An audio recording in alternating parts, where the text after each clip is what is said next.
Eta zehamaizekoek esaten zuten bezala, gure kasuan ez da negua joan, baizik eta uda joan da, uda hor utzi dugu gure gogoetan eta gure burmuinetan, baina ja, udazkenean gaude, duela ja 2 aste luze, eta horrekin, esan nahi du, sarean zehar bueltan dagoela, eta teknologiari buruz gehiago itzengo dugula, edo hitz egiten jarraituko dugula urrengo minututan, eta urrengo denboraldian, bai, sarean zehar izango duzue, urrengo denboraldi honetan.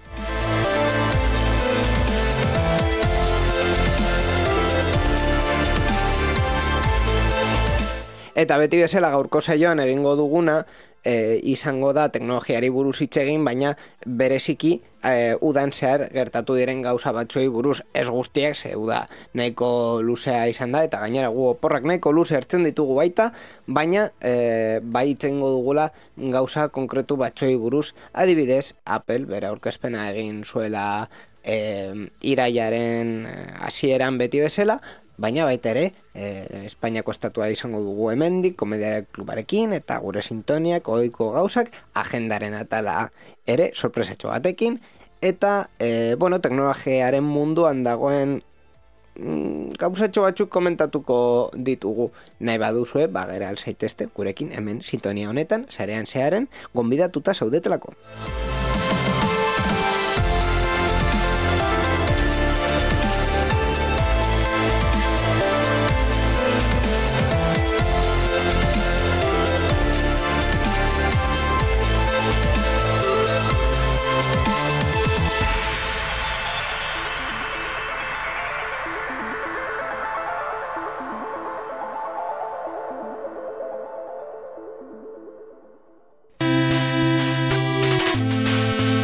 Sarean zearen parte hartu nahi duzu? Gure berriak iruzkindu? Ekitaldi bat kontatu? Gure hankasartzeak kritikatu? Erantzuna positiboa bada, bidali ezazu email bat, info@sareanzehar.eus.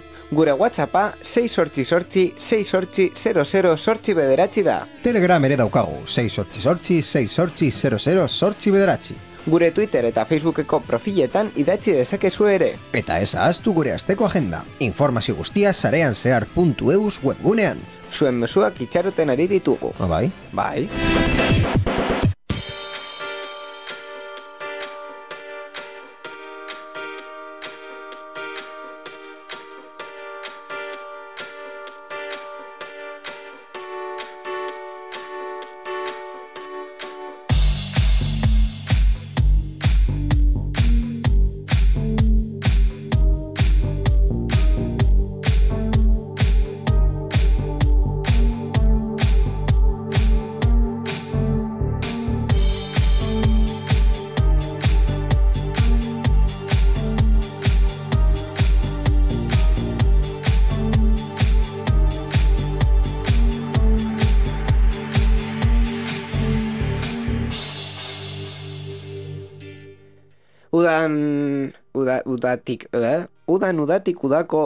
Udatik bueltan gaude, eta hori esan nahi du teknologiaren berriei buruz hitz egiten hasiko garela denboraldiaren lehenengo programa honetan. Nabaritzen da, martxa hartu behar dugula, ez da Borja Arbosa. Bai, pizka bat, eta udatik bueltan ez gaude, zeren eta oporretan mobeto esan da, zeren udan eman genituen programak, adibidez, ustailean eta ekainean, eta hori baita da uda. Bueno, batez ustailean, bale, ondo, baina, en fin, bueno, oporretatik bueltan gaude, bale, ondo. Dena den, bueno, arratsaldeon eta gauza guzti horiek. Arratsaldeon, bai. Kostatuko zaigu martxartxea eta sarean zehari berriz tonu hau hartzea eta... Gainera, programa hau prestatuta genukagulako egiteko beste leku batean eta beste momentu batean, ezta? Hombre. Gure planak beste era batera eginda zeuden. Barkatu edazu, baina honekin bagoaz jarri behar dugu munduko sintoniarik luzeena. Jarrezazu. Jarriko topatzen badut. Ez jarri. Hau ez zegoelako prestatua. Non dauzarean zer insider? Hemen. Bizkaiera tonu hartzen ari naiz. Non dau. Hori patatero bat ezin du esan. Horregatik zuzara pataterue. Pataterue deitzen dau. Ala, betat.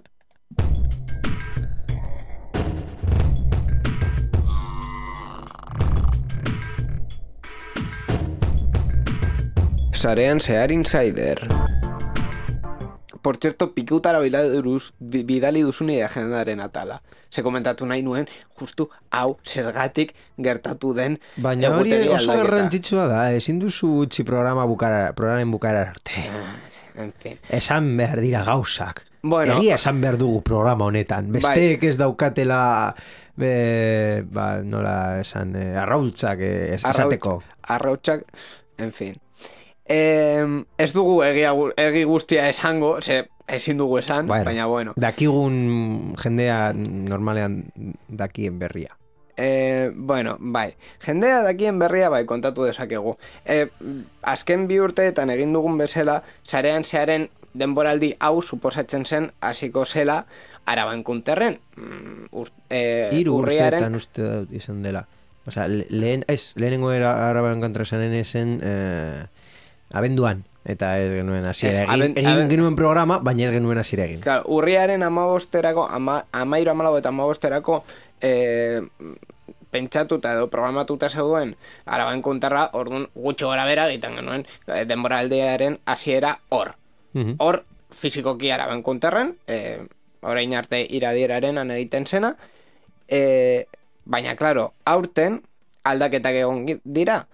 Printzipioz argitaratu zen urriaren 13, bueno, 13 eta 15erako izango zela ekitaldia, baina heldu da data eta esan, bueno, data, erreserbatek egiteko data konkretuki, eta esan digute, bueno, agian ese.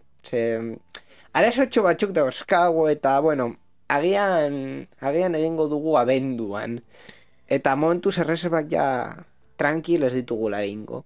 Orduan, klaro, Araban Kunterrez badago, ezin dugu sarean zehar egin Araban Kunterren. Bai. Eta hor baita ere hasi dira inkognitat eta espekulazioak egiten. Zalantzak, bai? Zalantzak eta espekulazioaz zergatik bertan bera utzi behar izan dute Araban Kunterren bai, organizatzaileak antolakuntza beste bi hilabete gehiago. Ez dute esan, así que ez dakigu. Orduan, espekulazioak asko izan dira, eta zer eta nola izango den Araban Kunter hori abenduan, baita ere hasi dira egiten, baina bueno, momentuz asko ezin dugu esan, eta ikusiko dugu nola... Ezin dugu ez dakigu. Horregatik... A ver, pentsatu dezakegu horrela zuzenean eta kontatu gutxi gora bera, ekitaldian pasatu diren gauzetatik ondorioak, baina gure ondorioak dira eta ez teoriak eta zentzurik daukada. Pentsatu dezakezue, a ber, iradirarenan egiten ez bada, non egin daiteke, zergatik ez batean... Zuk esan duzu iradirarenan ez dela egingo. Abenduan iradirarenan nola funtzionatzen duen horrelako parti bat, ja badakigu nola funtzionatzen den. Claro, galdera da, zuk nahiagoko zenuke iradirarena jutera abenduan partia ez egitea baino. Hau da, jendeak esaten badiozu, abendura jungo gara iradirarenara. Eta jendeak esaten, ja, badakit nondik doa ibide hori, eta claro. Ez ari gustatzen. Zu antolatzailea izango bazina, jakinda pasaden urtean, aurreko urtean, baina jende gutxiago joan zela, eta lehenengo urtean joan zen jendea baino gutxiago ere, osea, urtero jende kopuru hori gutxitzen joan da. Eta ezin dugu esan partiaren kalitatea jaitsi dela, baizik eta partiaren kalitatea pizkanaka hobetu dutela. Bai, encounterren antolakuntzaren eskuan zegoen guztia hobetu da. Beste guztia, ez. Orduan, zu pentsatzen duzu bueltatuko direla partia erdi hutsik egoteko? Encounter bat erdi hutsik ikusi nahi dugu? Edo erdi hutsik, edo 200 pertsona, baina bakarrik 200 eserreku horiek. Bai, hori da gakoa, baina galdera da, abenduan iradiraren ez den beste leku bat ez badute aurkitzen, zen nolako aukera egingo dute. Iradirarena tapalante edo iradirarena inonez. A ber, iradirarena eta patapalante izango balitz, egingo zuten urrian. Azkenean, iradirarenen dago azpiegitura guztia montatuta, Euskaltel berezuntza dauka sartuta sartuta hor, orduan partia horretatik ez dago arazo gehiegi partia berriz egiteko, eta instalakuntza elektrikoa baita ere egokituta dago, orduan, printzipioz egin alda hor arazoi gabe, baina data aldaketa hori egon bada, ez da izango iradierearenara bueltatzeko. Azkenean arriskatzen zara, jendea serio esartzera partia, eta esatera, datak aldatzen badituzue, ni ez nahi joango. Orduan, aldaketa egin dute, zerbait oberagora joateko, eta esan dute, zerbait asko sobeagoa izango dela.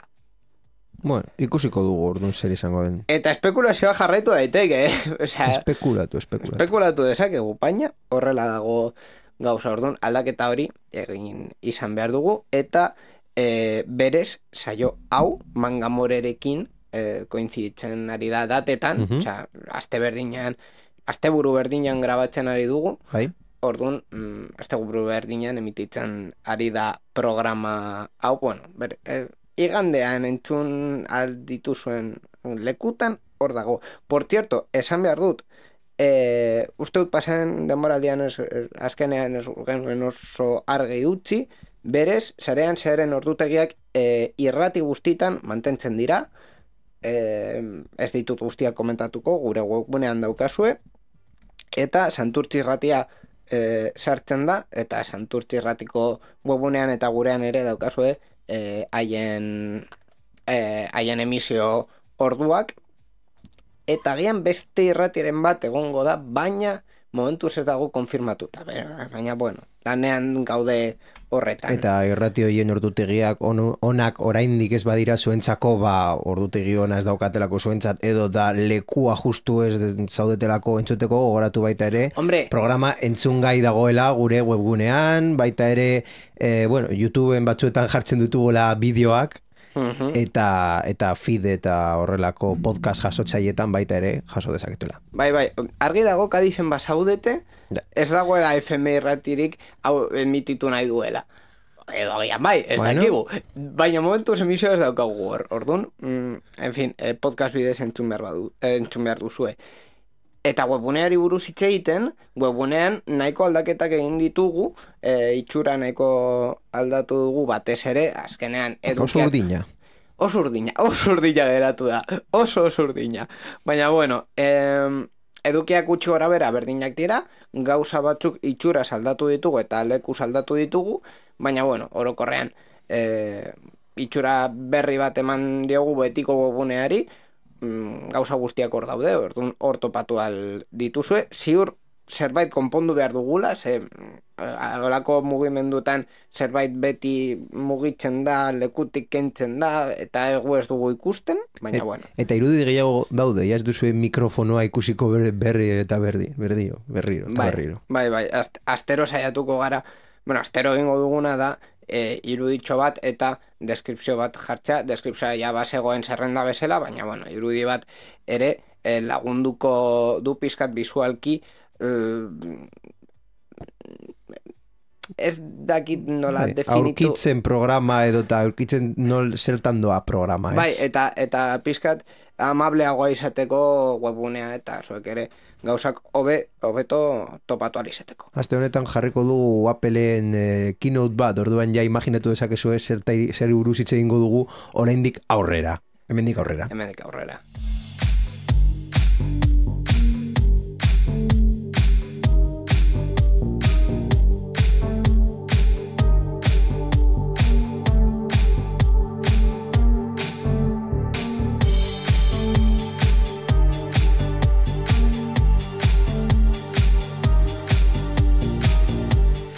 Eta ordu laurden bat gure zilborrari buruz hitz egiten pasatu eta gero ja berriekin sartuko gara, konkretuki Appleko berriekin, ze azkenean iraia heltzen denean guztiok gaude, batez ere bi data bilatzen, bata da Santanderko telekomunikazioen topaketaren data lehenengo astean dela, eta gero Appleko aurkezpena, eta Appleko aurkezpena bigarren asteko asteartean izan zen. Eta bilekuetan entzuten dugu gauzak ez direla batzutan oso gustokoak. Ni Appleko ez konsumitzaile bezala nahiko gustora geratu nintzen keynotearekin, azkenean orokorrean balantze bat egiten zehetasunetara joango gara momentu batzutan, baina orokorrean aurkezpen oso duin egin zioten Apple Park berri horri eta Steve Jobs Theater horri, aurkeztu ziren produktuak bai batzuk bagenekien zeri buruz izango ziren, baina orokorrean nahiko berri aurkeztu zituzten eta bere produkturako egokiak, azkenean Apple Watch batean, honi buruz ez dugun txengo, orduan oso labur, Apple Watch batean ez dute jarriko holografia, zorame bat esatearren, baina jarri zutena zen mugikor konektibitatea. Hau da, 4G. Vale, egokia, oso ondo. Bueno. Apple TV batean ez dute jarriko kamera bat, baina jarri zuten 4K. Vale, oso ondo. Ya está. Ondo dago. Goratzen dut orain dela 3 minutu esan dudala Appleko berriak ez daukatela sintonia, baina agian sintonia bat edo musikatxo bat jarri dezakegu ikusten produktu hauek. Ze musika. Imaginatu ezazu. Zarean zehar insider berriz. Ze musika. We are in the money. Ez daukazu hortik... Baina ez dut jarri nahi, ez nagoelako adoz. Zergatik? Batez ere, azkenean diru Appleko produktu bat erostea gaur egun ez delako diru kontua. Diru suizidio bat da. Barkaidazu, baina ez. Hau da. Ez. Zan nahi dut. Zenbat persona ezagutzen dituzu 1.000 euro jarri dezaketela takada batean kreditu bat eskatu gabe eta ez dakit beren organo vital bat saldu gabe? Gutxi. Gutxi, baina, diru hori dagoen jendearen txat, non kontxo dago Appleen denda... Nik ikusi nahi dut. Zaude dendan? Bai, Appleko gugunean nago eta bidetzen hori naiz iPhoneko gama guztia. Non kontxo dago. Hau da, badakizu zer, niri... Vale, hemen daukat. Orduan, zer da azkenean gauza egia da, aurkeztu zutela mugikor bat diru asko kostatzen duela, iPhone isa hori, ia 1.000 eurotan hori ez da berria. Appleko telefonoak beti kostatzen dute diru asko, baina eski ja pasatzen ari dira politikan esaten bezala linea gorriak. Ez dut uste. Ez dut uste, batez ere iPhone isa batek daukan teknologia, eta batez ere Face ID horretan jarri dioten teknologia, gero pizkata salduko dugu baita, teknologia oso berria da, eta bere dirua kostatzen duen teknologia da, eta garapen hori ere diru asko kostatzen du.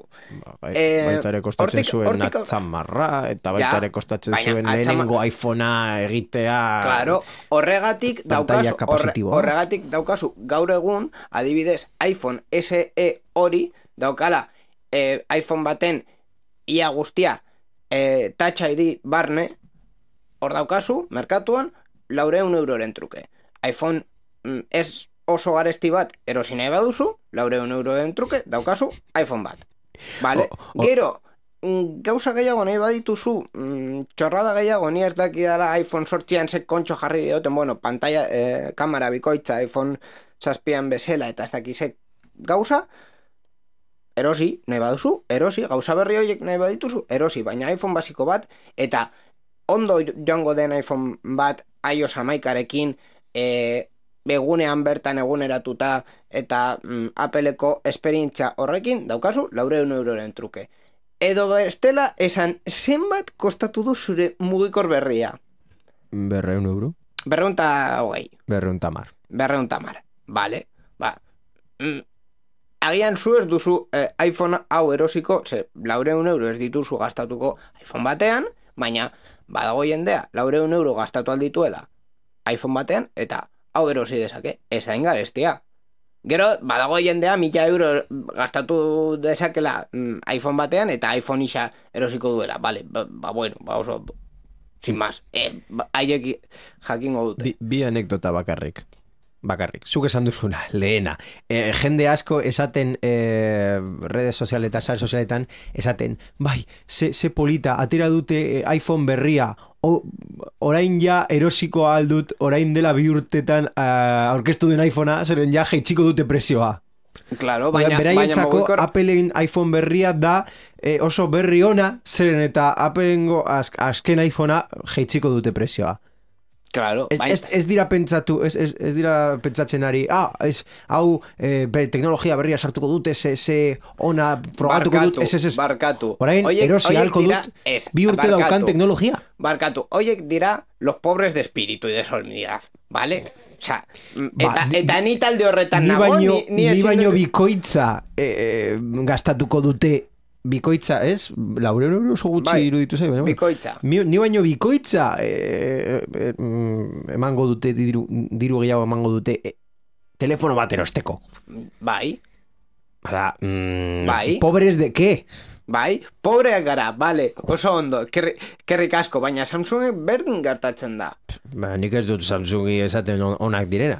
Ez, nik ez dut esaten onak edo txarrak diren, nik esaten... Bigarren anekdota, utxiko didazu? Jode, vale, venga.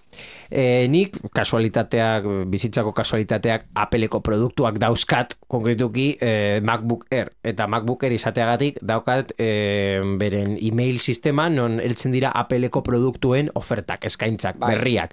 Eta aste honetan, basaren astean aurkeztu zirenean produktu hauek, heldu zen emaila, nik espero nuen iPhone X isa, erosi, oso polita, oso Face ID, es decir, iPhone sortxia. Bai.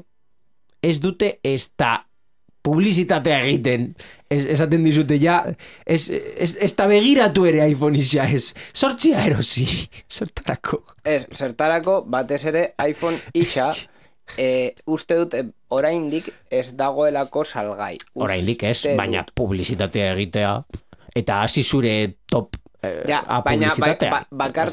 Zertarako iragarriko duzu urriaren 27an erreserbatu eta azaroren 3an, por cierto, sortzian 3 urtebetetxea da, apuntatu. Opare egiteko. iPhone isa ez espero, Baina, azaroren 3an merkaturatuko den produktu bati iragarkia egin behar diozu. Batez ere Apple izan da ez dutela iragarkirik behar?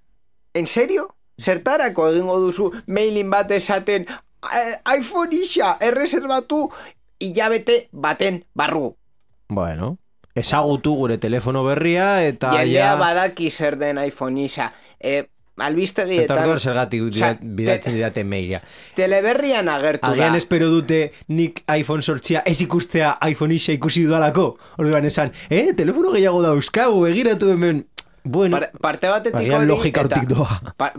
hori eta beste partetik igual eta horrela da iragarri, albistetan ikusi dugu iPhone isa fabrikatzeko eta teknologia hori sartzeko arazoak izaten ari dituzte. Orduan, arreta fokoa mugitzen dugu eta jartzen dugu iPhone sortzian eta jendea iPhone sortzia erosi desan.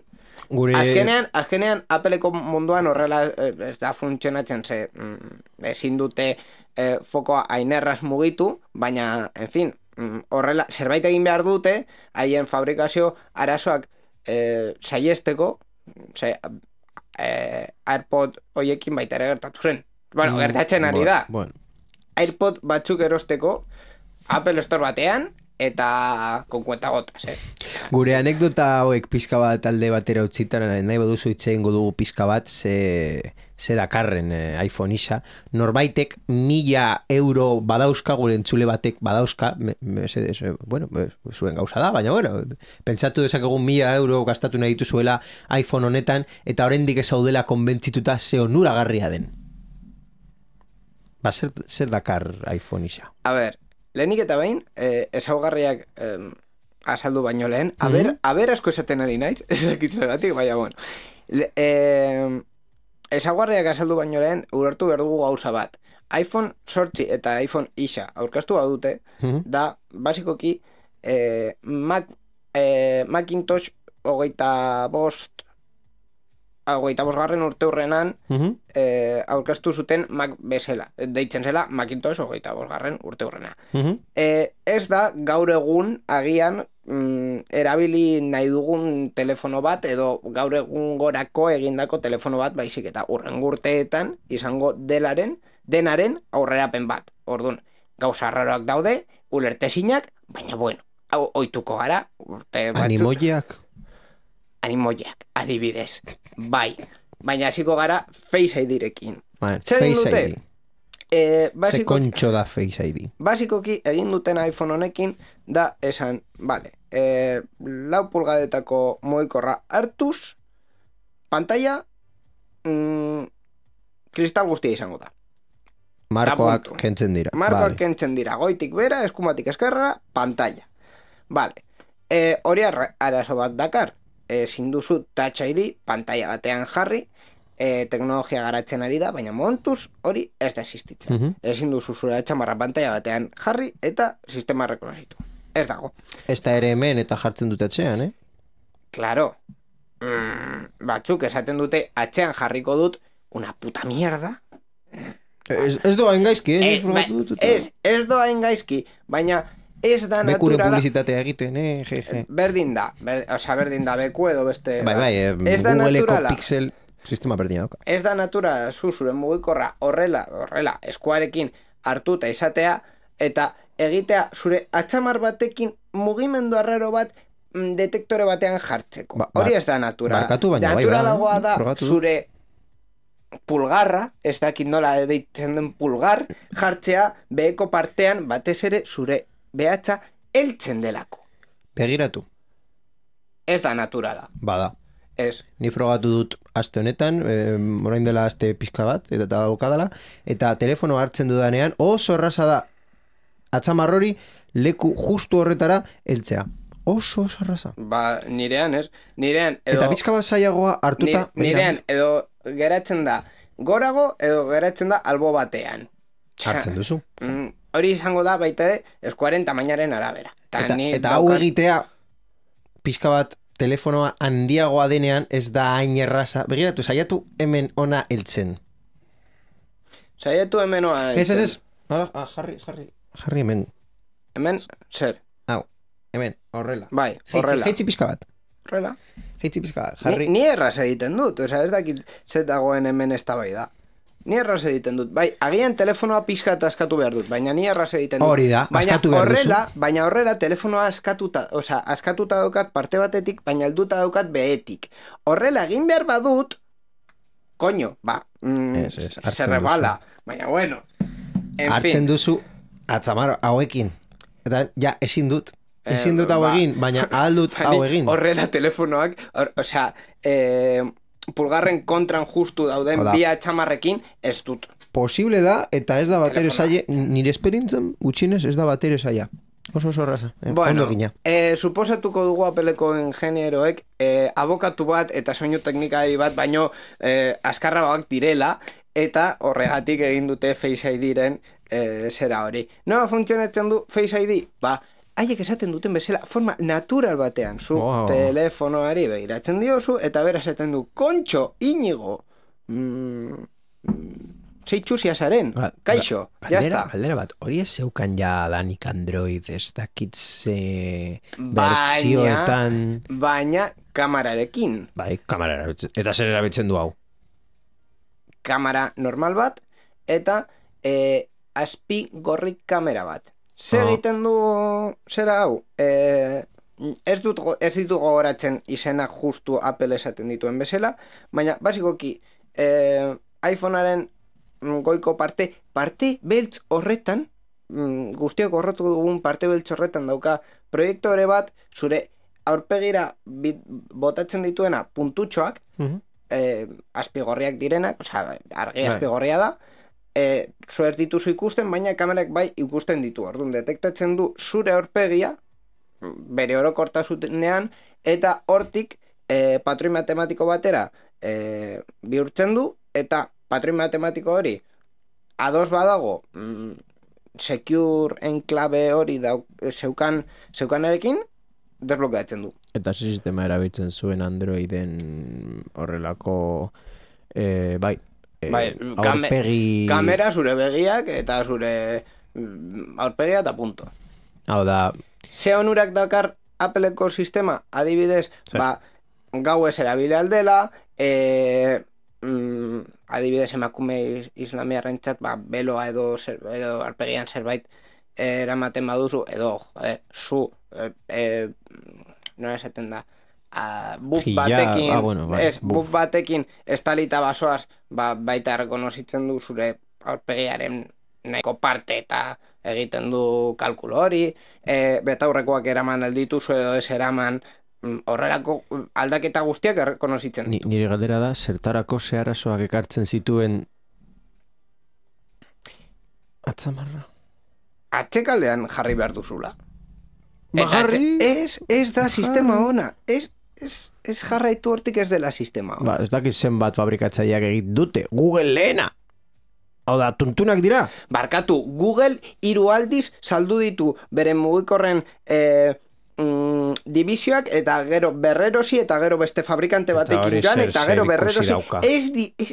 Son tontos. Ez dira oso, ez dute linea oso argi bat bere mugikorrekin. Baina hori ez du ezer esan nahi bere mugikorren fabrikazioekin. Hau da, telefonoak onak dira. Gozadat da, ez saltzea edo gutxiago. Barkatu, zu urte batean egiten baduzu mugikor batekin, urrengoan beste batekin, eta diseinua eta izena eta guztia aldatzen baduzu bi urtez, argi dago ez daukazula bide bat. Nexus adibidez esen mugikor txarra. Nexus zein. Lau, bost, 6. 6 agian ez hainbeste, baina. 6 agian ez hainbeste, osea, daukazu hor...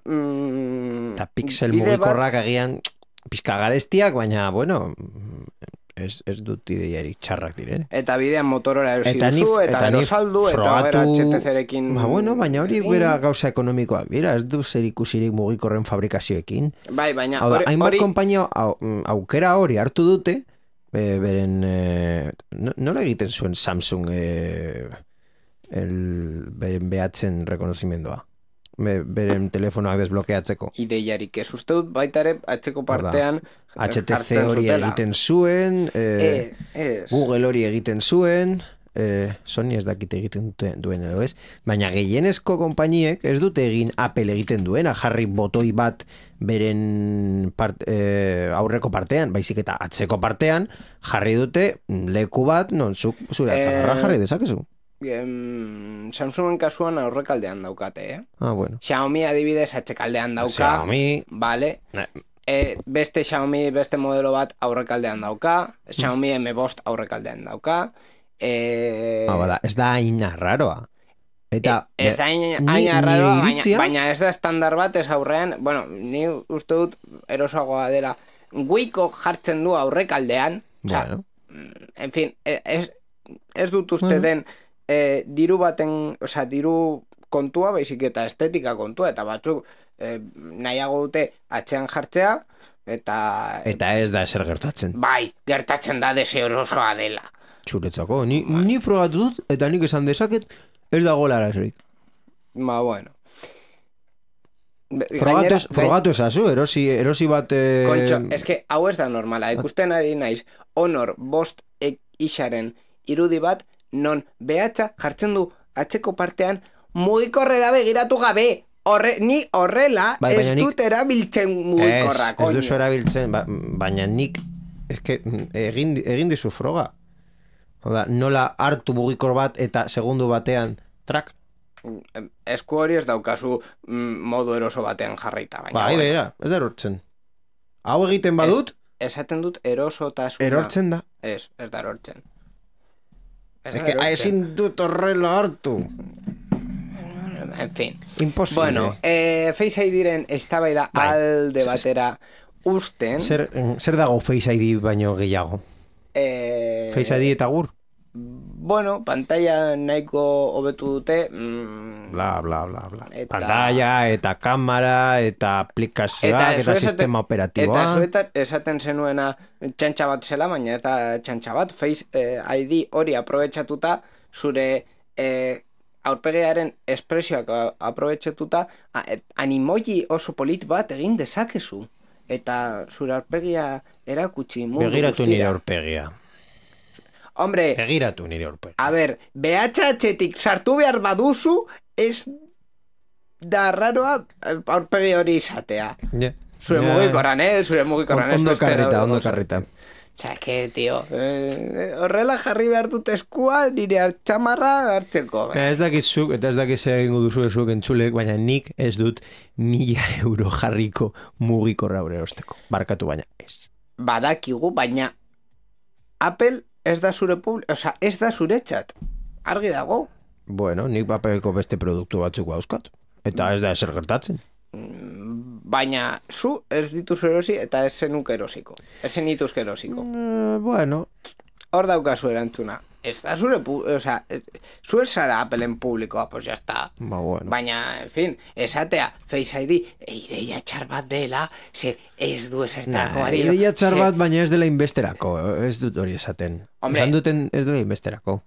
Bueno, agian teknologia del kopon bat da, baina zertarak, ez du, nola esan da, merkatua berrirora bueltan, ez du necesitate bat hor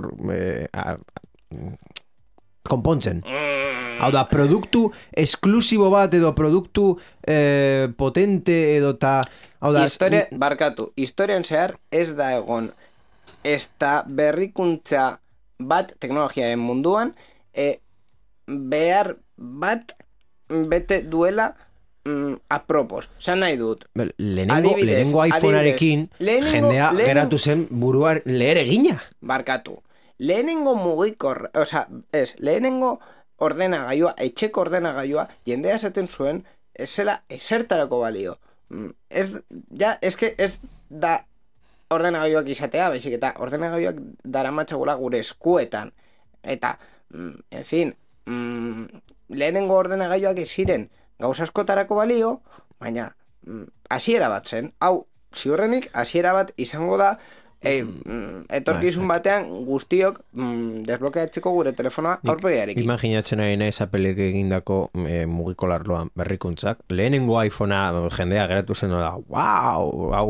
Barkatu, zugo garatzen duzu zure nostalgiarekin, baina esen inoiz ikusia, agian ez genuen espero antxietate batekin, baina lehenengo iPhone hori iPhone horri kostatu zitzaion baita ere saltza eta bere oposaketa izan zuen momentu horretan. Ez nahi zain ziur. 2 urte geroago ja ikusi genuela iPhone 3G eta 3GS Espainian guztiok nahi genuen hori eta fabrikante guztiok imitatu zuten modelo hori.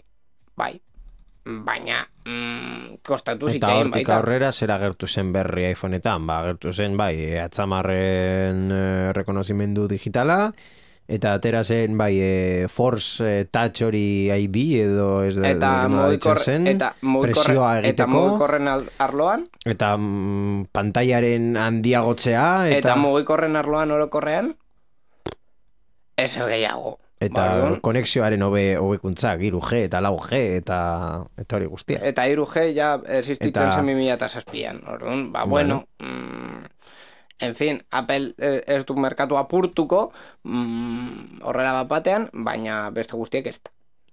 Horrela dago. Baina ez dute 1.000 euro kobratuko. Bueno, azkartxo joango gara beste berriekin nahiko luzatu garelako eta ni topatu behar dudan urrengo sintonia, gehien gustoko dudan sintonia da eta jakingo duzue zein den momentu honetan.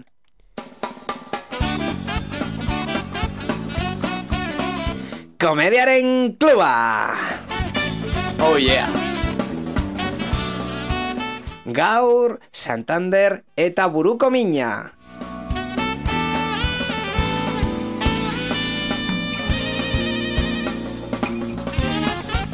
Paper nagusian Ángel Nodal.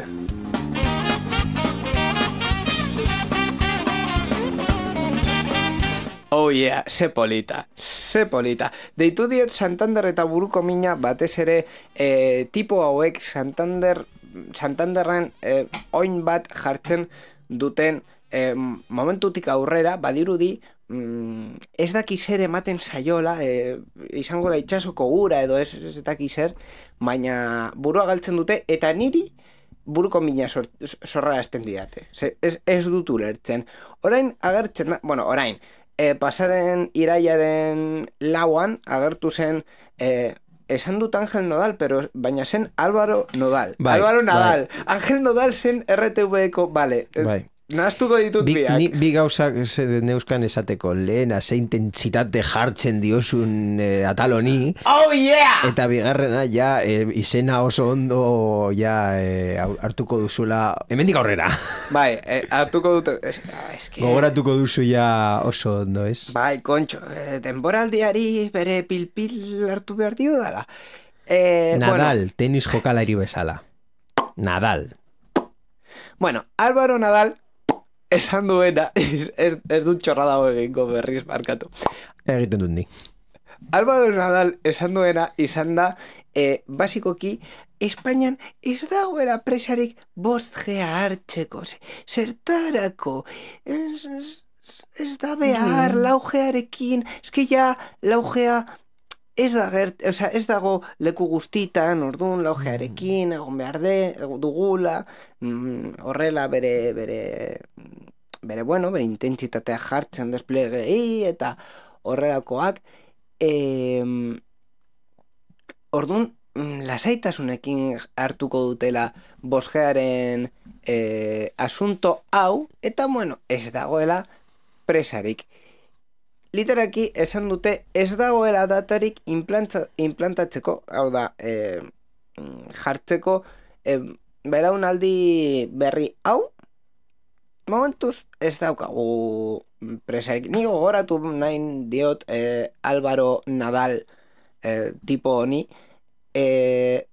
gu ez daukagula presarik, ez dakit zuek, bueno, ni ez dauka presarik, zuek ez da, baina badaude batzuk, tipo batzuk europarrak direnak, eta hauek esaten dute 2020-rako zatikizun digital berri bat eginda egon behar dela, batez ere 700 megahertzoko banda utzik usteko. Eta, en fin, ez dakit zenbat 1.000 milioi euro kostatu zitzaigun azken zatikizun digitalaren 3 hilabete extra hoiek, baina berdin gertatuko zaigu. Eta ja ez bakarrik dirua, zatikizun digital berria berriro ere telebista kadenak mugitzera behartuko die, berriro ere resintonizazio bat egitera telebistetan, jendearentzako, eta bueno, hainbat ja bizi izan ditugun hainbat gauza. Bai. Noiz hitz egin zen lehenik eta behin zatikizun digitalari buruz? 2013an, 2012an? Lehenengoari buruz edo bigarrenari buruz? Zenbat egin dira? Bigarren honi buruz, 2015an ja hitz egin genuen, basikoki ja telekomunikazioen elkarte internazionala esan zuelako 700 megahertzotan lekua egin nahi zutela. Orduan, momentu horretan aprobetxatu alzen baita bigarren zatikizun hau egiteko. Esen aprobetxatu, bueno, potx, jazta, oso ondo. Ja, arazoak egongo dira, beste partetik telekomunikazioetan gauden jendearen txat ondo izango da, lana da, azkenean, lan ematera digute, baina komunitateetan diru gehiago gastatuko dute telebista ikusi alizateko, burua usteak egongo dira, azkenean provintzia eta komunitate guztietan, komunitate herrialde guztietan koordinatu behar da, behar dira emisioak kate guztiak ondo ikusteko, en fin, vale, oso ondo. Badakizu berri graziosoa. Baina haiek ez daukate presarik 5Garekin. Gero Europa esaten duenean, sekontxo, kusiko dugu.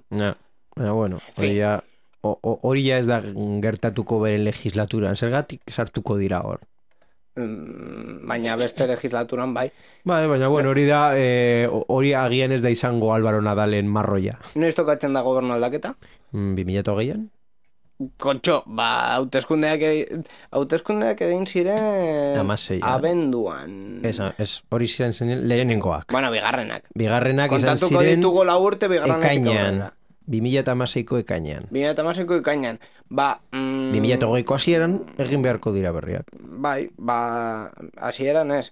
Hasieran hasi terdian. Ikusiko dugu nola bukatzen den gobernu hau, beste gauza bat da. Dego ser. Bueno, bitartean berri kuriosoa ateraz, Europako lehenengo herrialdea forgatuko duena 5G esaten da San Marino izan daitekela. San Marino. Bueno, bai, San Marino gauza asko egin daitezke. Zirkuitu bat barne. Bueno, zirkuitu bat kanpoan. Bueno. Gauza hiek.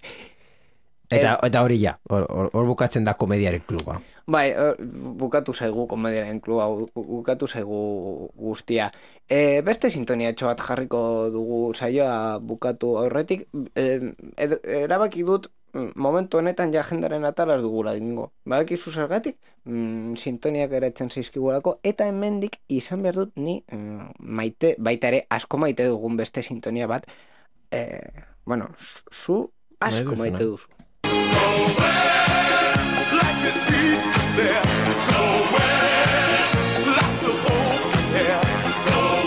A ver, zergatiko West, venga. Bueno, doako wifi gehiago izango dugulako Bilbon, konkretuki Bilboko metroan, Abando eta Indautxuko geltokietan jarriko dutelako wifia doainik. Orduan, zuen kasua bada, zuek metroko erabiltzaileak, bidaiariak bazarete, eta geldoki hoietatik pasatzen bazarete, bueno, pasatu ez, baita jeitzi, ja pasatzeko eta justu geltoki horretan erabiltzeko minutu bat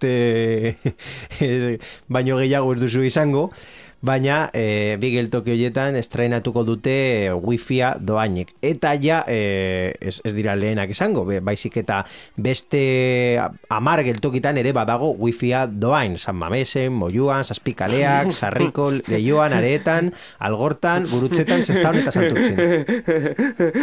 Oso ondo. Hemen metroa maiz erabiltzen duen tipo batek ez duela inoiz konfiguratu wifia eta ez dute egingo. Bueno. Eskenean, hor dago zerbitzua, ez dakit nor erabiltzen duen. Hombre, gauean adibidez 20 minutu itxaron behar badira metro bat hartzeko, baina egunean 5 minutuko maiztasunekin. Badakizu zerbitzua martxan jarri zenetik 10 milioi bizita jaso duela atariak. Hau da, zu badakizu konektatzerakoan gero sartu behar zarela atari batean non zuke hasi behar duzu sesioi bat. Horrela funtzionatzen dute wifi, doainezko wifi batzuk, askok.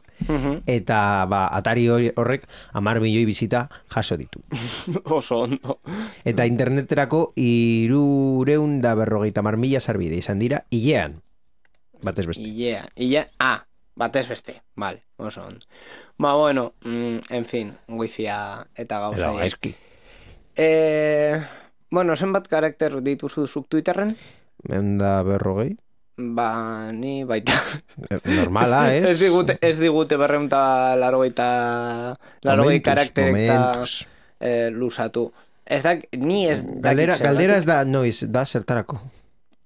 Txorrada gehiago esateko tuit batean, ez dakigu. Ez ziren gutxi esaten. Eta txorradei buruz itxeiten.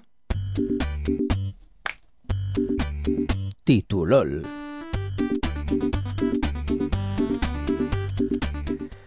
Urrengo programarako gure eztabaidak nahiko arinagoak izan behar dira, ez ditugu lau berri komentatu eta ja nekatuta nago eta ez dugu agendaren atalare egingo. Polemika egiten dugu. Titulol zer? Titulol, titulolen berri aste honetan Japoniara juten gara, tatuaje batzuk egitera. Zuk tatuajea gustoko daizkazu? Ez. Ez duzu inoiz tatuaje bat egiteko asmorik. Nire gorputzan ez. Beste batzuetan, depende non, ipurdian, adibidez, nahiko ondo geratzen dira, ez dakit, beso batean, depende. Japonian tatuajeak egiten dituzten pertsonek arazo larri bat aurkitu dute, eta sententzia batek behartzen die lizentzia mediku bat eskatzera. hau da, zuk tatuaje bat... Hombre, un mínimo, ez? Bai. Osa, jakitean nola erabili behar duzun hortik aurrera ondo, baina eski lizentzia mediko hori ez da existitzen. Hau da, Japoniako gobernuak ez du sortu. Orduan, bai, Japoniako gobernuak ez du lizentzia medikak emoten, horregatik beraik ez daukate lizentzia medikoak, baina epaitegi honek esan du sententzia medikoak behar dituzela. A ber, egia da, epaitegietan gauza asko esaten direla. Suposatzen dut denborarekin, erreglamendu bat onartuz eta lizentziako gauzak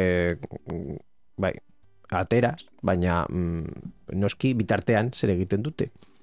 Legez kontra jun, orduan, lau post hilabete itxaron beharko dute tatuaje bat egin behar dituzten jendeak hori egiteko? Badirudi, tiponek abokatua inoiz, abokatu esara inoiz egin ez duena, a ber, gauza bat da, epaitagi batek esatea, bueno, lizentzia bat duzu eta, gero, beste gauza bat da, hori kausu guztietara aplikatu daiteken edo ez, nola doan jurisprudentzia Japonian, ni ez dakit nola doan jurisprudentzia Japonian, eta batez ere hori, en fin, agian ez da kasu guztietarako, edo kasu bat konkretuan zen, edo Japonia prestatzen ari duela bere gauzak hau izateko, edo epaile baten iritsi tuntun bat dela, ez dakigu.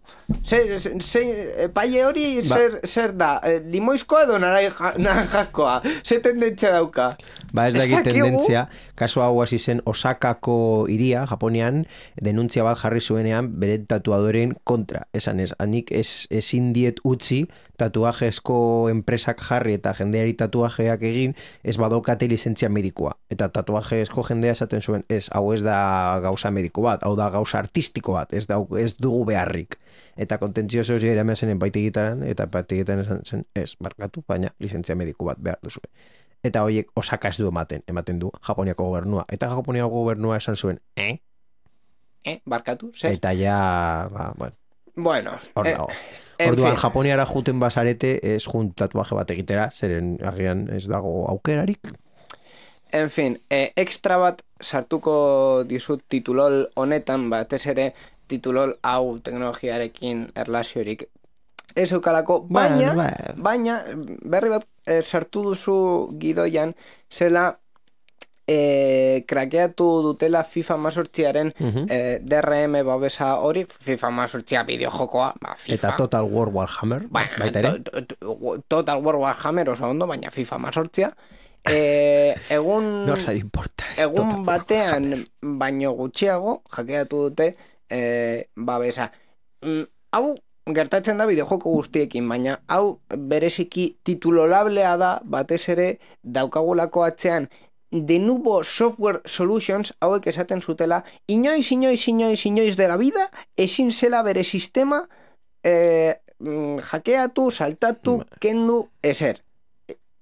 Ezin jokoa zera. Eta Titanica ezin zen baita ere bera jun, eta jun zen. Ondoratu, ja.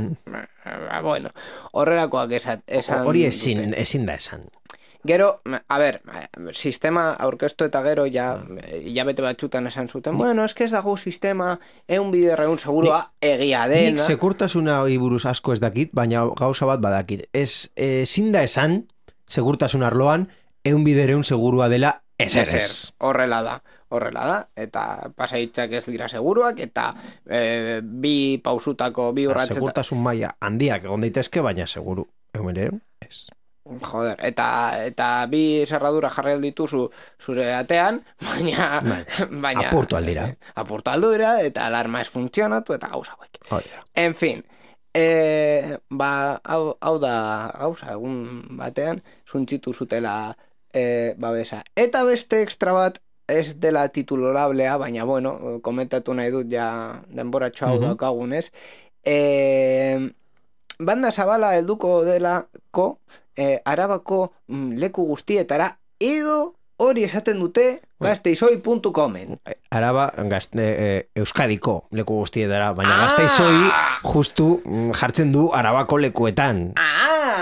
Baina gauza da, Eusko Jaurlaritzak onartu duela aurrekontuetan presupuesto jartzea, zuntzeko zer, konkretu? Zuntza rurala, basikoki.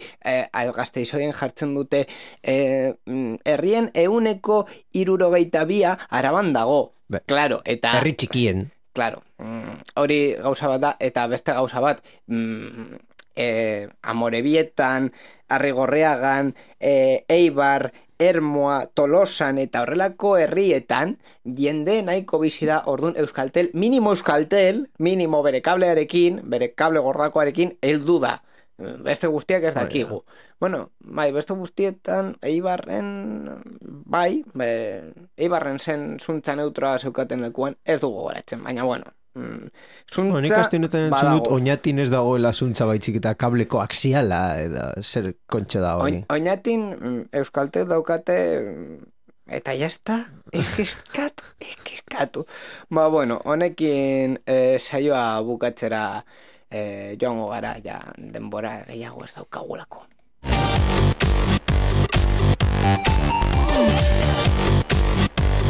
Sarean zehar.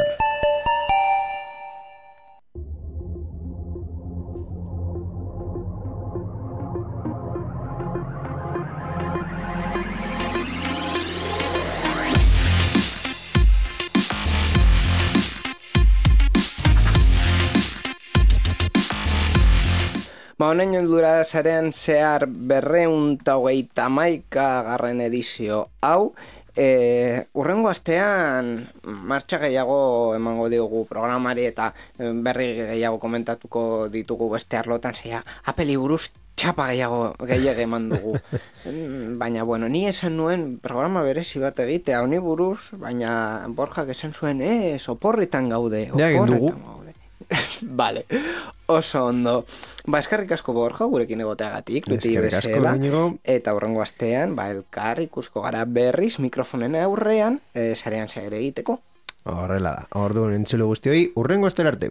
Eskerrik asko baitaren Mikel Carmona beti teknikaren beste alboan dagoelako, hor dago, hemen daukagu, agur esango dio kamerari, orduan YouTubeen ikusten ari basaudete, hau, ez dakit ondo agertu basaren, Mikel, Mikel ja badoa. Urrengor arte. Urrengor arte, irratietan eta, irratietan batez ere lan egiten duten jenderaintzat baita ere gure eskerrak ere, en fin, haiek ere egiten dute posible. Sarean zehar zuen entzumen sistemetara heltzea eta oso poetiko jarri naiz. Eta audifonoak baita ere. Audifonoak eta, eta internet... Timpanoak. Timpanoak eta Tim Berners-Lee inventatu zuelako internet, baina, en fin, internet es World Wide Web. Dena den, liatzen ari naiz, eskerrik asko guztiei, sareanzehar.eus da gure webgune berria, betikoa baina berria, bizitatu, eskerrik asko, eta hurrengo astera arte, agur!